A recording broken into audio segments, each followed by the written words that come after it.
Gujarati state television અને ફિલ્મની actor છું. આજે 31 તારીખ છે, વર્ષનો છેલ્લો દિવસ. આપણે હંમેશા આનંદ કિલ્લોલ સાથે ઉજવતા હોઈએ છીએ, તો અમને એવો વિચાર આવ્યો કે નાના બાળકો સાથે આપણે સેલિબ્રેશન કરીએ. આ અનાથ આશ્રમ છે મધર ટેરેસાનું.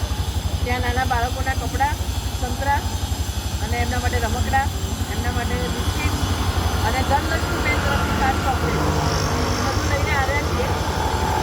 દરેકનું ઉજવવાની સ્ટાઇલ અલગ અલગ હોય છે. અમારી પણ કંઈક અલગ સ્ટાઇલ છે.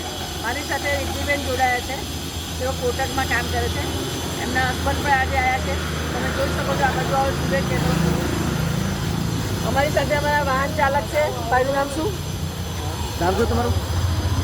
લક્ષ્મણભાઈ. અજમલભાઈ પણ અમારી સાથે જોડાયા છે. અને જુઓ અંદર સામાન છે, બધો સામાન બતાવો.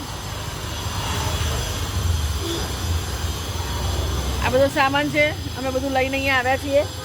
અને આની અંદર બિસ્કિટ્સ છે. ખાસ મારે આભાર માનવાનો છે એ રિદ્ધિબેનનો માનવાનો છે, કારણ કે એમણે મને આટલો સપોર્ટ આપ્યો. બીજો મારે આભાર માનવાનો છે ભાવનગર નિજાનંદ પરિવાર, જેની સાથે હું ને રિદ્ધિબેન જોડાયા છીએ. કોકને આંસુનું છે, કોકનો હાથ આપીએ, કોકને સાથ આપીએ, એવા અમારા અનિલભાઈ પંડિત, જેમના તરફથી એમના કહેવાથી અમને એક જગ્યાએથી નાના બાળકોના કપડાં મળ્યા છે. આ સિવાય મારા ભાઈ નીરવ